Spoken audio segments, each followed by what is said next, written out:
دوسرے راؤنڈ کا آغاز کرتے ہیں۔ ناظرین آپ کے لیے میں یہ عرض کر دیتا ہوں کہ دوسرا راؤنڈ کیسے ہوگا۔ راؤنڈ نمبر 2 میں ایسے سوالات پوچھے جائیں گے جن کے جوابات قدر تفصیلی ہوں گے۔ درست جواب کی صورت میں 5 نمبر حاصل ہوں گے، جبکہ جزوی غلطی کی صورت میں خاکسار کو یہ اختیار حاصل ہوگا کہ کچھ نمبر کاٹ لے، یعنی 5 میں سے 4، 3، 2 یا 1 نمبر دے، اور اسی طرح اگر مکمل طور پہ غلط جواب ہوگا تو کوئی نمبر نہیں ملے گا۔ اور یہ جو سوالات ہیں یہ ہر کنٹیسٹنٹ سے علیحدہ علیحدہ 3 پوچھے جائیں گے۔ سب سے پہلے اس مقابلے کے ہمارے کنٹیسٹنٹ مبارک احمد بدر صاحب، ان سے ہم دوسرے راؤنڈ کا آغاز کرتے ہیں۔ مبارک صاحب تیار ہیں آپ؟ جی مبارک صاحب اس مقابلے کی تیاری آپ نے کیسے کی؟ آپ کو نصاب تو دیا گیا تھا، تو آپ نے کس طرح کیا؟ آخری دنوں میں تیاری کی جس طرح عام طور پہ کیا جاتا ہے یا آہستہ آہستہ کرتے رہے؟ اصل میں شروع کیونکہ پچھلے سال سے یہ چل رہا تھا، بیچ میں گیپ آ گیا، پھر چھوڑ کووڈ آ دی گیا بیچ میں۔ پھر چھوڑ دیا، پھر دوبارہ جب آپ کی طرف سے آیا تقریباً 2-3 ویک پہلے، اس ٹائم پھر دوبارہ اس کو شروع کیا کرنا پڑا۔ بالکل ٹھیک ہے مبارک صاحب، اسکرین پر نگاہ رکھیں، آپ کا پہلا سوال آپ کے سامنے آنے لگا ہے۔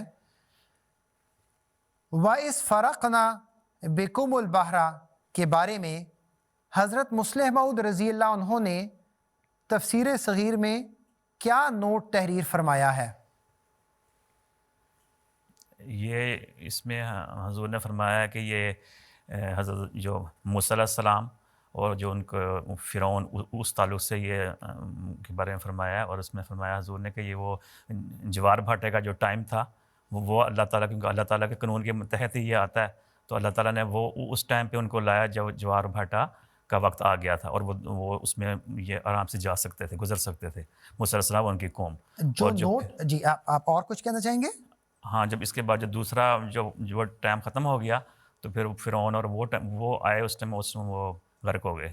ٹھیک ہے، جو نوٹ وہاں تحریر ہے وہ میں آپ کے سامنے پڑھ دیتا ہوں۔ اس وقت جوار بھاٹا کے اصول کے مطابق سمندر پیچھے ہٹ گیا اور قوم موسیٰ سمندر سے نکل گئی، مگر فرعون کے لشکر کے آنے پر پانی کے لوٹنے کا وقت آ گیا اور وہ ڈوب گیا۔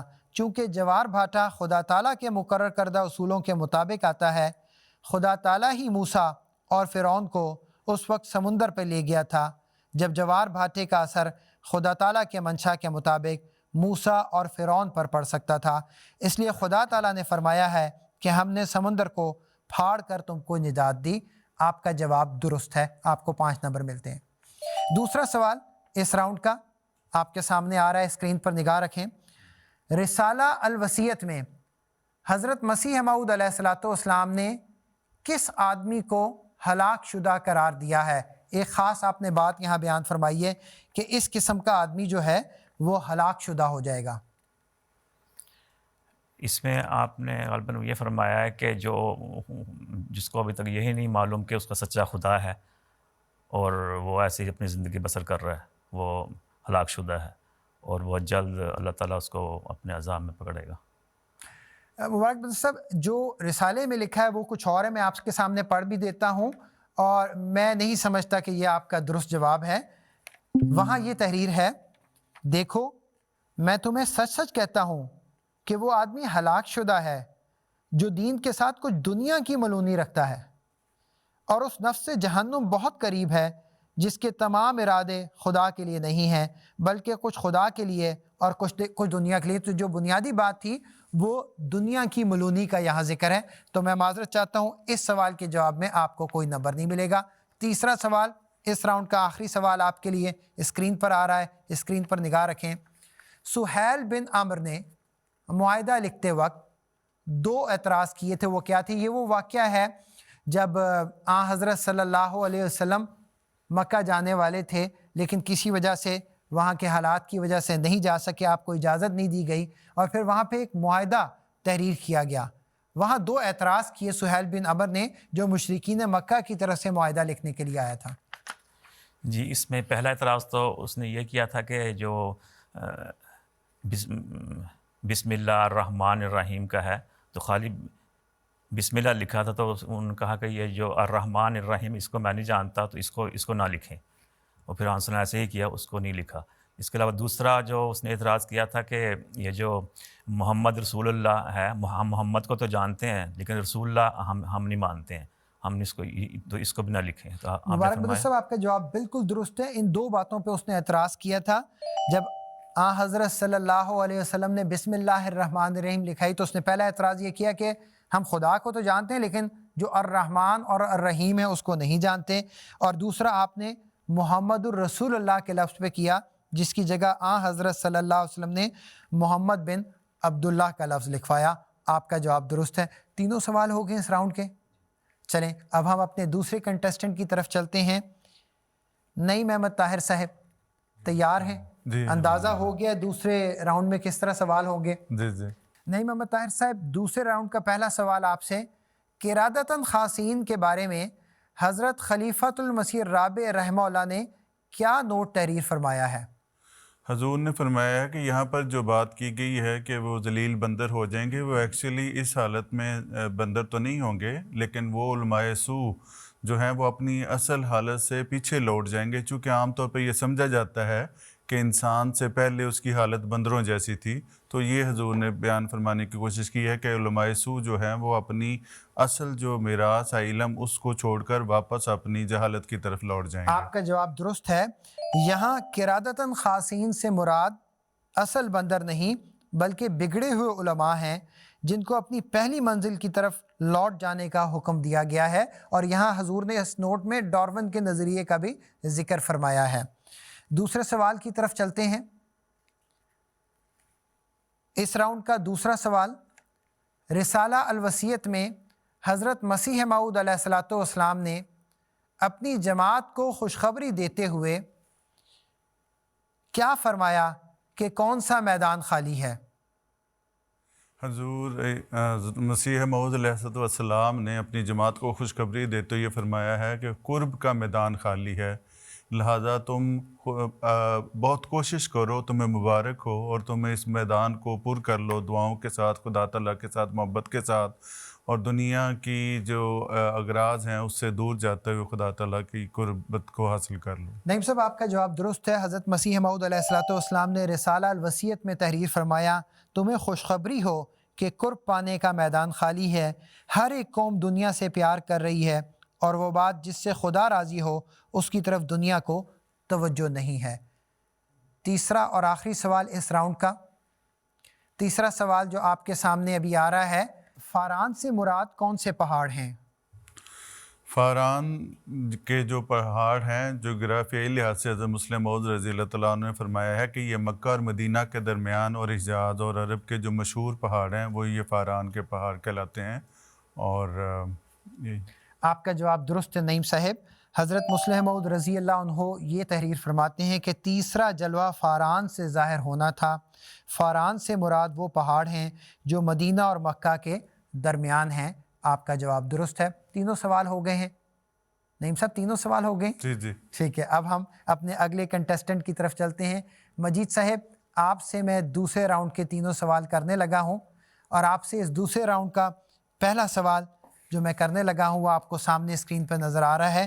ورفعنا فوقکم الطور کے بارے میں حضرت خلیفۃ المسیح الرابع نے کیا نوٹ تحریر فرمایا؟ حضور نے فرمایا کہ وہ پہاڑ کے دامن میں کھڑا کیا تھا ان کو، اور پہاڑ بعض آگے کو جھکے ہوئے ہوتے ہیں تھوڑے سے، اس لیے ایسا بھی ہوتا ہے کہ بعض اوقات ان میں پورا لشکر ایک آ سکتا ہے. مجید صاحب، آپ نے بالکل درست جواب دیا. حضرت خلیفۃ المسیح الرابع نے یہاں جو نوٹ تحریر فرمایا ہوا اس میں یہ لکھا ہوا ہے، اس آیت میں ورفعنا فوقکم الطور کے الفاظ سے بعض مفسرین یہ خیال کرتے ہیں کہ طور پہاڑ زمین سے اٹھا کر اونچا کر دیا گیا، حالانکہ مراد صرف اتنی ہے کہ وہ اس وقت طور کے سائے میں تھے. اور جس طرح آپ نے ذکر کیا، بعض دفعہ پہاڑ ذرا آگے کو بڑھا ہوا ہوتا ہے اور پاس سے گزرنے والوں کو یوں لگتا ہے جیسے وہ ان پر جھکا ہوا ہو. بعض دفعہ ایسے پہاڑ کے سائے تلے پورا لشکر آ جاتا ہے. آپ کا جواب درست ہے. آپ سے دوسرا سوال، یہ سوال رسالہ الوصیت سے ہے. حضرت مسیح موعود علیہ الصلوۃ والسلام نے مقبرہ بہشتی میں داخل ہونے کے لیے شرطیں کیوں لگا دیں؟ آپ نے شروع میں ذکر فرمایا ہے کہ کیوں میں یہ شرطیں لکھ رہا ہوں، وہ آپ نے کیا تحریر فرمایا؟ حضور نے فرمایا کہ چونکہ بشتی مقبرہ کے اندر بہت سی پیش خبریاں مجھے ملی ہیں، پیش گوئیاں ہیں اور بشارتیں مجھے ملی ہیں، اس لیے میں اس کے لیے ایک چند شرائط لگا دیتا ہوں تاکہ جو داخل ہو وہ ان شرطوں کو پورا کرے۔ آپ کا جواب درست ہے۔ آپ نے جو بھی حضرت مسیح موعود علیہ السلام کی تحریر میں جو بنیادی باتیں ان کا ذکر کر دیا ہے، حضرت مسیح موعود علیہ السلام نے فرمایا، اور چونکہ اس قبرستان کے لیے بڑی بھاری بشارتیں مجھے ملی ہیں، اور نہ صرف خدا نے یہ فرمایا کہ یہ مقبرہ بہشتی ہے، بلکہ یہ بھی فرمایا کہ انزل فیہا کل رحمت، یعنی ہر ایک قسم کی رحمت اس قبرستان میں اتاری گئی ہے۔ تو اسی لیے حضرت مسیح موعود علیہ السلام نے اس کی شرائط بھی تحریر فرمائی ہیں۔ 2 سوال ہو گئے، آخری سوال اس راؤنڈ کا آپ سے پوچھتے ہیں، حضرت صلی اللہ علیہ وسلم نے کس طرح ایک مظلوم کا قرض ابو جہل سے دلوایا؟ پورا واقعہ بیان کریں کہ اللہ تعالیٰ نے کس طرح ابو جہل کو ذلیل کیا۔ مکہ کے ایک بدوی کا قرض دینا تھا ابو جہل نے، مکہ کے لوگوں نے شرارت سے اس کو رسول کریم صلی اللہ علیہ وسلم کے پاس بھیج دیا صلی اللہ علیہ وسلم، کہ تاکہ حضور کی ان کے خیال میں نعوذ باللہ بےزتی ہو سکے۔ تو وہ اس بدوی کو لے کے حضور ابو جہل کے دروازے پر گئے اور جا کے دروازہ کھٹکھٹایا۔ ابو جہل باہر آیا اور اس نے فوراً قرض لا کے واپس کر دیا، اور جب مدینہ کے رئیسوں نے پوچھا کہ ہمیں تو کہتے تھے کہ محمد کو تنگ کرو، لیکن خود تو آپ چپ چپیتے دے دیے، اس نے کہا کہ میں نے 2 مست اونٹ دیکھے تھے کہ وہ حضور کے دونوں طرف کھڑے تھے۔ آپ کا جواب درست ہے، لیکن اس سوال کے جواب میں ایک بات کا بیان کرنا بہت ضروری ہے کہ کیا وجہ تھی کہ جس وجہ سے حضرت صلی اللہ علیہ وسلم چل پڑے؟ اس کے اللہ نے اپنے رسول کی عزت کی خاطر نہیں، لیکن اس سے پہلے حلف الفضول کی، حلف الفضول کا ایک معاہدہ تھا جس میں حضرت صلی اللہ علیہ وسلم شامل تھے۔ آپ کا جواب درست ہے۔ ناظرین اکرام، ہمارا دوسرا راؤنڈ اپنے اختتام کو پہنچ چکا ہے، اور اس راؤنڈ کا جو رزلٹ ہے وہ انشاءاللہ ابھی ہم آپ کو دکھائیں گے، لیکن میں یہ آپ کو عرض کرتا چلوں کہ یہ جو مجلس انصار اللہ برطانیہ کوئز کا انعقاد کر رہی ہے، اس میں بنیادی طور پہ اس کا مقصد یہ ہے کہ ایک تو ہمارے جو بھائی اس میں شامل ہو رہے ہیں ان کے علم و عمل میں اضافہ ہو، ہم سب کے علم و عمل میں اضافہ ہو، اور جو گھروں میں بیٹھے بچے اور بڑے اس پروگرام کو دیکھ رہے ہیں ان کے بھی علم میں اضافہ ہو۔ ہمیں امید ہے کہ اس پروگرام کا یہ مقصد پورا ہو رہا ہوگا۔ تیسرے راؤنڈ پہ جانے سے پہلے ہم پہلے اور دوسرے راؤنڈ کا جو مجموعی رزلٹ ہے وہ آپ کے سامنے پیش کر دیتے ہیں۔ مبارک احمد بدر صاحب نے مجموعی طور پر 18 نمبر حاصل کیے ہیں، نعیم احمد طاہر صاحب 23 نمبر لے سکے ہیں، جبکہ مجید احمد صاحب 25 نمبر لے سکے ہیں۔ اور اب دیکھتے ہیں تیسرے راؤنڈ کے بعد سکور بورڈ کی صورتحال کیا رہے گی۔ آئیے سیدنا و امامنا حضرت خلیفۃ المسیح الخامس ایدہ اللہ تعالیٰ بنصر عزیز کے خطبہ جمعہ کا ایک ویڈیو دیکھتے ہیں، جس میں سے ہم تیسرے راؤنڈ کے سوال کریں گے۔ تو بنیادی طور پہ تیسرا راؤنڈ ویڈیو اور بزر راؤنڈ ہوگا۔ جیسے ہی یہ ویڈیو کلپ ہم اپنے کنٹسٹنٹس کو دکھا دیں گے، اس میں سے 5 سوالات کیے جائیں گے۔ جیسے ہی میرا سوال ختم ہوگا، جو پہلے بزر دبائے گا اس سے سوال پوچھا جائے گا۔ درست جواب کی صورت میں 2 نمبر ملیں گے، اور اگر غلط جواب دیا جائے گا یا جواب نہیں دیا جائے گا تو 2 نمبر مائنس یعنی منہا کیے جائیں گے۔ آئیے تیسرے راؤنڈ کے لیے حضور انور ایدہ اللہ تعالیٰ بنصر عزیز کا ویڈیو کلپ دیکھتے ہیں۔ ارباز بن ساریہ بیان کرتے ہیں کہ جب حضرت ابو عبیدہ طاعون سے بیمار ہوئے تو میں ان کی خدمت میں حاضر ہوا، تو حضرت ابو عبیدہ نے میرے سے فرمایا کہ میں نے رسول اللہ صلی اللہ علیہ وسلم سے سنا ہے کہ جو طاعون سے مرے وہ شہید ہے، جو پیٹ کی بیماری سے مرے وہ شہید ہے، جو ڈوب کر مرے وہ شہید ہے، اور جو چھت کے گرنے سے دب کر مر جائے وہ شہید ہے۔ جب حضرت ابو عبیدہ کا آخری وقت آیا تو لوگوں سے فرمایا کہ لوگوں، میں تمہیں ایک وصیت کرتا ہوں، اگر قبول کرو گے تو فائدے میں رہو گے۔ نصیحت یہ ہے کہ نماز کو قائم کرنا، زکوٰۃ ادا کرنا، رمضان کے روزے رکھنا، صدقہ دیتے رہنا، حج کرنا، عمرہ کرنا، ایک دوسرے کو اچھی باتوں کی تاکید کرنا، اپنے امراء سے خیر خواہی کرنا، انہیں دھوکہ نہ دینا۔ دیکھو تمہیں عورتیں تمہارے فرائض سے غافل نہ کر دیں۔ اگر آدمی 1000 سال بھی زندہ رہے تب بھی ایک دن اسے اس دنیا سے رخصت ہونا ہے، جیسا میں رخصت ہوا چاہتا ہوں۔ اللہ نے بنی آدم کے لیے موت مقدر کر رکھی ہے، ہر شخص مرے گا۔ عقل مند وہ ہے جو موت کے لیے تیار رہتا ہے اور اس دن کے لیے تیاری کرتا ہے۔ امیر المومنین کو میرا سلام پہنچا دینا اور عرض کرنا کہ میں نے تمام امانتیں ادا کر دی ہیں۔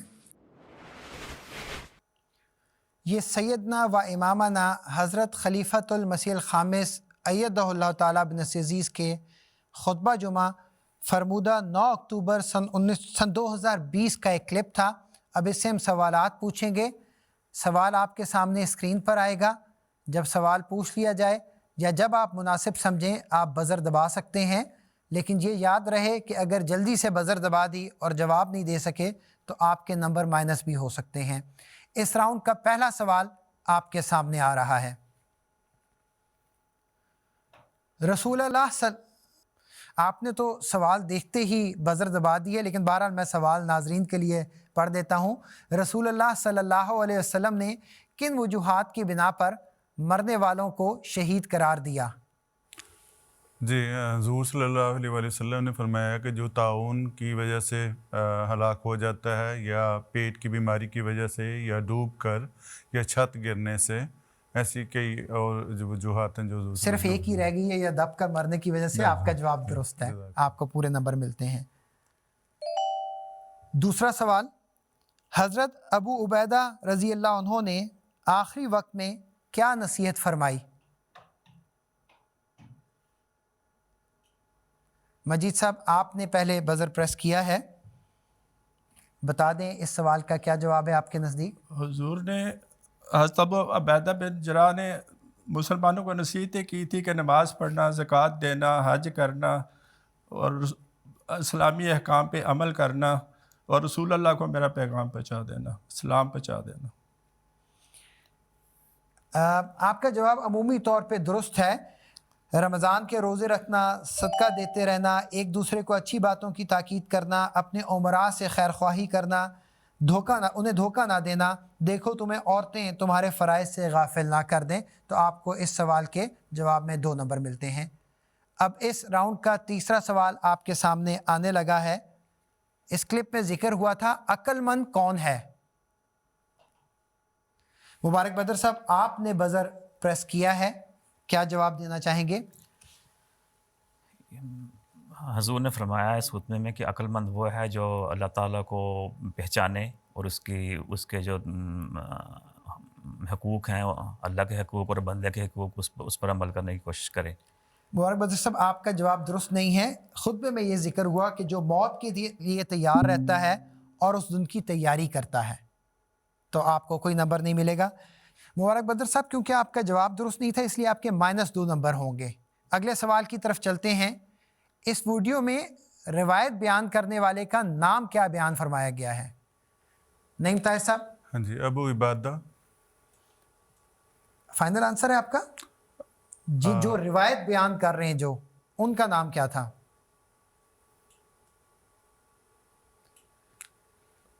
حضرت ابو عبیدہ کا تو قصہ بیان ہو رہا ہے، لیکن روایت بیان کرنے والے ان کا نام بھی عبادہ تھا۔ نہیں، آپ کا جواب درست نہیں ہے۔ ان کا نام تھا حضرت ارباز بن ساریہ رضی اللہ عنہ، تو آپ کے بھی 2 نمبر مائنس ہوں گے اس جواب کے۔ اس پروگرام کا اور اس راؤنڈ کا آخری سوال، حضرت ابو عبیدہ رضی اللہ عنہ نے امیر المومنین کے لیے کیا کہا تھا، کیا پیغام دیا تھا؟ کلپ کا آخری حصہ تھا، مجھے لگتا ہے کنٹیسٹنٹ بڑے محتاط رہ رہے ہیں۔ مجید صاحب آپ نے بزر پریس کی ہے، کیا جواب دینا چاہیں گے؟ حضرت ابو عبیدہ بن جراح نے کہا تھا کہ امیر المومنین کو میرا پیغام پہنچا دینا اور میری طرف سے سلام کہنا۔ آپ کا جواب درست ہے۔ حضرت ابو عبیدہ رضی اللہ عنہ نے کہا تھا امیر المومنین کو میرا سلام پہنچا دینا اور عرض کر دینا کہ میں نے تمام امانتیں ادا کر دی ہیں۔ ناظرین کرام، سوالات کا سلسلہ اس پروگرام کا ختم ہو چکا ہے۔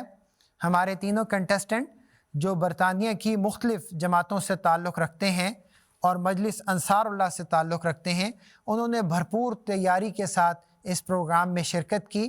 اس پروگرام میں شرکت کرنا ہی بڑا محنت کا کام ہے، لیکن بہرحال کیونکہ یہ ایک کوئز ہے اس کا بہرحال ایک نہ ایک رزلٹ ہوگا، لیکن میں اپنے پارٹیسپینٹس کو بھی یاد دہانی کرا دوں اور ناظرین کو بھی یاد دہانی کرا دوں، یہ سلسلے کا دوسرا کوالیفائنگ راؤنڈ ہے اور ابھی 4 اور پروگرام ہونے ہیں۔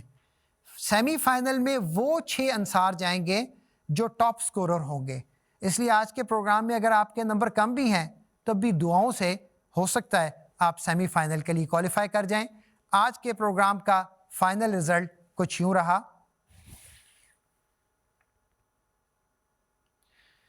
آج کے اس پروگرام کے اختتام پر مبارک احمد بدر صاحب نے 16 نمبر حاصل کیے، نعیم احمد طاہر صاحب نے 23 نمبر حاصل کیے اور مجید احمد صاحب نے 29 نمبر حاصل کیے۔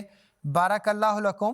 لیکن جیسا کہ میں نے عرض کی ہے کہ ابھی آپ نے دعائیں جاری رکھنی ہیں، اپنے فیملی ممبرز کو بھی کہیں کہ وہ دعائیں جاری رکھیں۔ ناظرین کرام، آج کے اس پروگرام کا اختتام یہیں پہ ہوتا ہے۔ اللہ تعالی ہمیں توفیق دے کہ علوم قرآنی، سیرت النبی صلی اللہ علیہ وسلم اور وقت کے امام کی باتوں پر ہم عمل کر سکیں۔ اگلے پروگرام تک کے لیے اجازت دیجیے۔